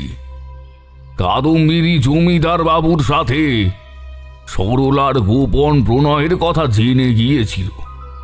সে তাকে হুমকি দিয়েছিল, যার ফলে তাকে বেঘরে প্রাণও হারাতে হয়েছিল। এইবার এক এক করে প্রতিটি রহস্যজনক অন্তর্ধানের সূত্র আমি খুঁজে পেয়েছি। যেভাবে কাদম্বিনী মারা গিয়েছিল ঠিক সেইভাবে সে এক এক করে সকলের প্রাণ নিচ্ছে। যেভাবে জমিদার রাতারাতি কাদম্বিনীর শরীর পুড়িয়ে প্রমাণ লোপাট করেছিল, ওই একইভাবে সেও করে চলেছে। যেভাবে তার চরিত্র বদনাম করা হয়েছিল, জমিদার বাবু একটা মিথ্যে গল্প সাজিয়ে তাকে দিয়ে টিপ ছাপ নিয়ে নিয়েছিলেন। তার রূপ আগুনে ঝলসে দেওয়া হয়েছিল, ওই একইভাবে শৈলবালার শরীর সে আগুনে ঝলসে দিয়েছিল, যাতে সে আর কখনো কাউকে তার ওই রূপ দেখাতে না পারে। তবে আরো মৃত্যু ঘটবে, এ আমার স্থির বিশ্বাস। জমিদার বাবু শান্তি পেয়েছেন। আমি চাইলে তাকে অনায়াসে সুস্থ করতে পারতাম। আমি আমার দেহের 7টি চক্র জাগ্রত করে তাকে স্পর্শ করলেই তার দেহের অসুচি দূর হতো। কিন্তু না, সেটা আমি করলাম না। থাক, উনি এভাবেই পড়ে থাক এবং মৃত্যুর আগের দিন পর্যন্ত শাস্তি ভোগ করুক। আমি এও বুঝতে পারলাম এই নিশি আসলে কাদম্বিনী নিজে। তবে সম্ভবত তার এই শক্তির পেছনে বজ্রতান্ত্রিকের হাত রয়েছে। বজ্রতান্ত্রিক তন্ত্র সাধনার জন্য আত্মহননের পথ বেছে নিয়েছিল এবং মৃত্যুর পরেও সে কাদম্বিনীকে তার নিজের স্বার্থে ব্যবহার করে চলেছে। সম্ভবত মৃত্যুর পরে কাদম্বিনীকে সে নিম্নমানের তন্ত্রবিদ্যায় দীক্ষিত করেছে। তার যে এই গ্রামের মানুষগুলোর প্রতি বড্ড রাগ, সেটা অবশ্য স্বাভাবিক। সে মৃত্যুর পর পরিণত হয়েছে ডামরিতে। ডামরি অর্থাৎ যে সমস্ত সাধক গুপ্তবিদ্যা সাধনাকালে সিদ্ধিপ্রাপ্তি বা বিশেষ কোনো শক্তি প্রাপ্তির উদ্দেশ্যে প্রাণ বিসর্জন করে, অথবা যদি তাদের অপঘাতে মৃত্যু ঘটে, তাহলে তারা পরিণত হয় ডামরিতে। তবে খারাপ লাগলো শৈলবালা এবং সরলার অসহায় স্বামীর ওপর। তাদের তো আদৌ কোনো দোষ ছিল না। তারা তো আসল কারণ জানেই না। আমি দ্রুত পায়ে ঘর থেকে বাইরে বেরিয়ে এলাম। জ্যোতিরঞ্জন বাবুকে উদ্দেশ্য করে বললাম, মা জননীকে বলবেন আমি এই সমস্যার সমাধান করতে যাচ্ছি। আমি এই মুহূর্তে এখনই শ্মশানের দিকে যাচ্ছি। যদি এই মুহূর্তে কোনো ব্যবস্থা না নিই, তাহলে সমূহ বিপদ আসন্ন। কিন্তু ঠাকুরমশাই, গিন্নিমা যে আপনার জন্য খাবারের ব্যবস্থা করতে বলে গিয়েছেন। হ্যাঁ, মানে একটু কিছু মুখে না দিয়ে। আমি তাকে হাত দেখিয়ে মাঝপথে থামিয়ে দিয়ে বললাম, এই সমস্যার কোনো স্থায়ী সুরাহা না হলে আমি অন্ন গ্রহণ পর্যন্ত করব না। আমি এই গোটা বাড়িটাকে গৃহবন্ধনী মন্ত্র দিয়ে বেঁধে যাচ্ছি। এই বলে হন হন করে আমি বাইরে বেরিয়ে এলাম। বাইরে এসে প্রথমেই মাটি থেকে এক মুঠো ধুলো নিয়ে বিড়বিড় করে মন্ত্র পড়তে পড়তে বাতাসে ছড়িয়ে দিতেই সূক্ষ্ম ধূলিকণা সহস্র খণ্ডে ভাগ হয়ে গোটা বাড়িটিকে একটি অস্বচ্ছ বায়বীয় আস্তরণে বেঁধে দিল। ওং রিং শ্রিং কালিকে জন্মুন্ডমালিনী ওং পট। আমি সিংহদ্বারের কাছে যেতেই দুজন প্রহরীর দল আমায় পথ ছেড়ে দিল। তাদের মধ্যে একজনকে আমি খানেক আগেই মস্তিষ্কে তরঙ্গ স্রোতের মাধ্যমে দেখতে পেয়েছিলাম। তার দিকে তাকিয়ে শুধু একটা কথাই বললাম, পাপ বাপ কেউ ছাড়ে না, আর তুমি তো সামান্য দাবার ছোট্ট একটা বোরে মাত্র। রাজা তো কবেই কুপকাত হয়ে গিয়েছে, এইবার পালা হচ্ছে তোমার। সে কি বুঝলো জানি না, তবে আমার দিকে জিজ্ঞাসু ব্যালব্যালে চোখে তাকিয়ে রইল। বাইরে বেরিয়ে আমি গ্রামের মেঠো পথ ধরে এগিয়ে গেলাম। খানিক পরে এই শ্মশান চোখে বলল। আমি শ্মশানের মাটি থেকে এক খণ্ড মাটি নিয়ে মন্ত্র পড়তে পড়তে নিজের সারা শরীরে লেপে নিলাম। হং রিং রিং রিং জন্ডমুন্ডমালিনী বিঙ্গমালিনী রিঙ্গমালিনী হং বং বং জং বং রিং রিং রিং পট। শ্মশানের মাটি অতি পবিত্র। এই মাটি গায়ে লেপে নিয়ে আমি দেহ বন্ধনী মন্ত্র পাঠ করতেই আমার চারিদিকে এক অদৃশ্য বন্ধনীর সৃষ্টি হলো। মাটিতে পদ্মাসনে বসে আমি এক মনে মহামায়ার বীজ মন্ত্র জপ করতে লাগলাম। করলবাসায় না ওং চামুণ্ডেশ্বরী ওং করলবাদা ওং বড়িঙ্গলে ভট। কতক্ষণ এইভাবে ছিলাম তা জানি না, তবে থেকে থেকে কানে ভেসে আসতে লাগলো কিলকিলে হাসির আওয়াজ।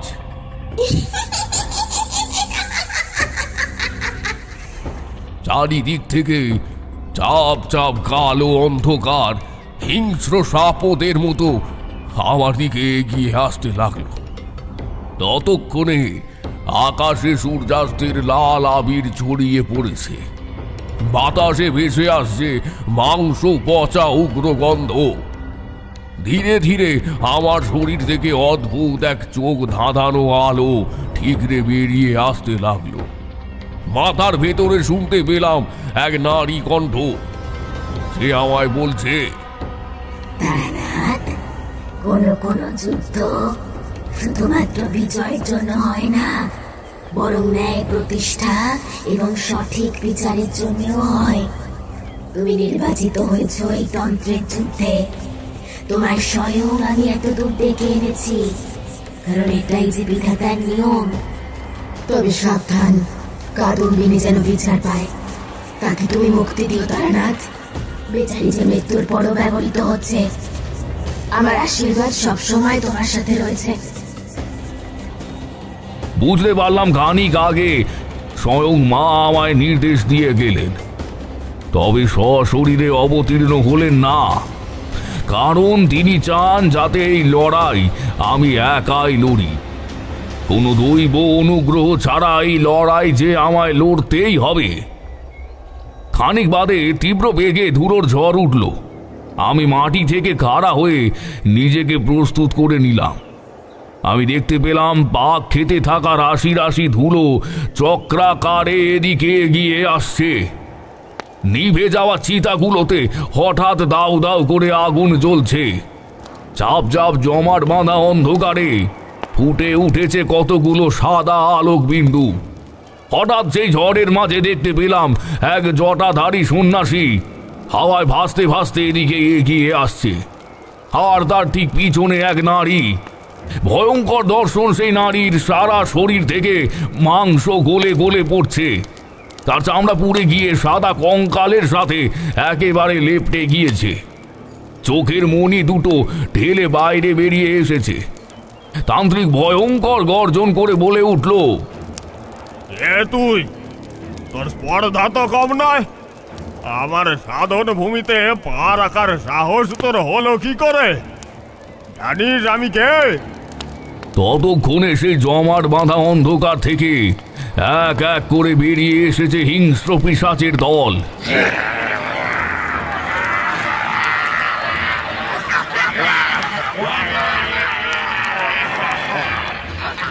তাদের পোড়া পচা গলা শরীর থেকে নাকে ভেসে আসছে মাংস পোড়া গন্ধ। সেই নারী এইবার খিলখিলিয়ে হেসে উঠে বলল,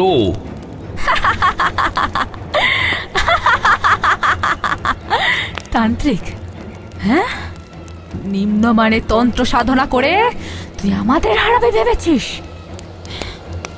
আমি সেই নারীকে উদ্দেশ্য করে জোর হাতে বললাম, মা, আমি তারানাথ তান্ত্রিক। আমি জানি তোমার সাথে অন্যায় হয়েছে, কিন্তু তুমি তো সরলাকে মেরে ফেলেছ।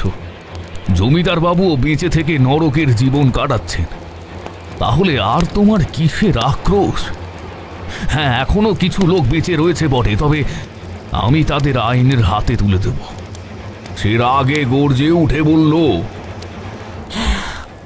না, কখনো না। আমি তাদের নিজের হাতে শাস্তি দেব। যে আমায় বাধা দিতে আসবে আমি তাকেও শেষ করে দেব। মৃত্যুর পর আমি বজ্রতান্ত্রিকের ভৈরবী হয়ে দীর্ঘদিন সাধনা করেছি। আমার আর গুরুদেবের মিলিত শক্তির সম্মুখীন তুই করতে পারবি না। তাই বলছি, এখনো সময় আছে, ফিরে যা। আমি বুঝতে পারলাম এই মুহূর্তে কাদম্বিনী আর বজ্রতান্ত্রিককে পরাস্ত করার একমাত্র একটাই উপায়, তন্ত্রযুদ্ধ। দুজনে আকাশের দিকে হাত তুলে বিড় করে মন্ত্র পড়তে লাগলো।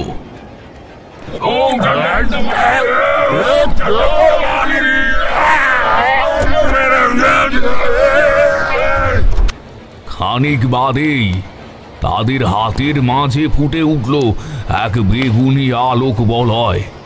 সেটি তারা আমার দিকে ছুঁড়ে মারতেই আমি মনে মনে স্তম্ভর মন্ত্র পড়তে লাগলাম। ওম রিং সিং ক্রিং মিং রিং ফট। মাঝ পথেই থেমে গেল সেটি।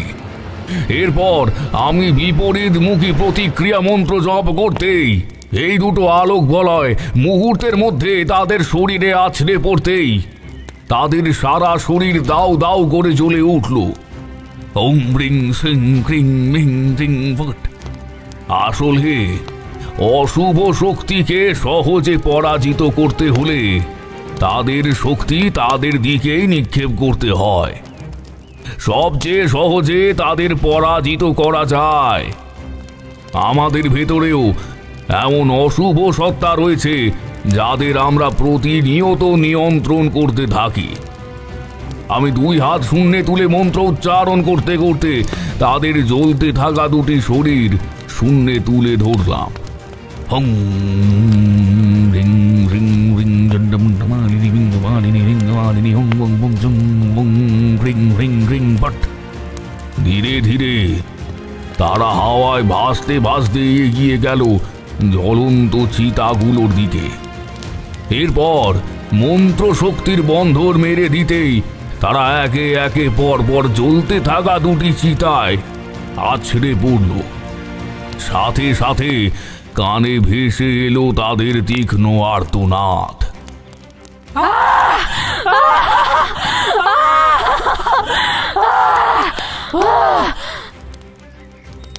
ধীরে তাদের জ্বলতে থাকা শরীর গ্রাস করল চিতার আগুন। এতক্ষণে সম্পূর্ণভাবে মুক্তি পেল তারা। এতদিন ধরে মৃত্যুর সময়কালীন শরীরটাকে আঁকড়ে ধরে তাদের অতৃপ্ত প্রতিহিংসাপরায়ণ প্রেতাত্মা ইহ জগতে নিজেদের অস্তিত্ব রক্ষা করে চলেছিল। তারা মুক্তি পেতে একে একে অদৃশ্য হলো প্রেতের দল। খানিক আগেই চারিমা আমাদের সকলের জন্য গরম ধোঁয়া ওঠা চা রেখে গিয়েছিল। তাতে শুরুত করে একটা চুমুক দিয়ে আমি বলে উঠলাম, তারপর কি হল ঠাকুরমশাই? তারানাথ বলল, জমিদার বাড়িতে ভিড়ে আমি সবার আগে শৈলবালা দেবীকে সকল কথা জানাতেই তিনি থানায় লোক পাঠিয়ে দারোগা ডেকে ওই প্রহরীকে ধরিয়ে দিয়েছিল। তাকে আমি একবার দেখতে পেয়েছিলাম। সে আমায় দেখা দিয়েছিল, তবে সেটা সকলের আড়ালে। শুধু ওই হাত দুটো বাদ দিয়ে গোটা শরীরটা শ্মশানে দেখা কাদম্বিনীর মতোই ছিল। ভয়াবহ দৃশ্য। আমি বুঝতে পেরেছিলাম কেন সে নিজেকে আড়াল করে রাখে। সে নিজেকে আড়াল করে রাখে তার কারণ সে চায় না তাকে দেখে কেউ ভয় পাক। তবে কিছু বিশেষ পরিচারিকা তার যত্ন নেয় বটে। তারা ছাড়া বাইরের আর কেউ তার এই রূপ দেখেনি। এরপর গ্রামে শান্তি ফিরে এসেছিল। এমন ঘটনা আর ঘটেনি। আসলে কি জানো তো তোমরা, শাক দিয়ে মাছ ঢাকা যায় না। পাপের শাস্তি একদিন না একদিন সবাইকেই পেতে হয়।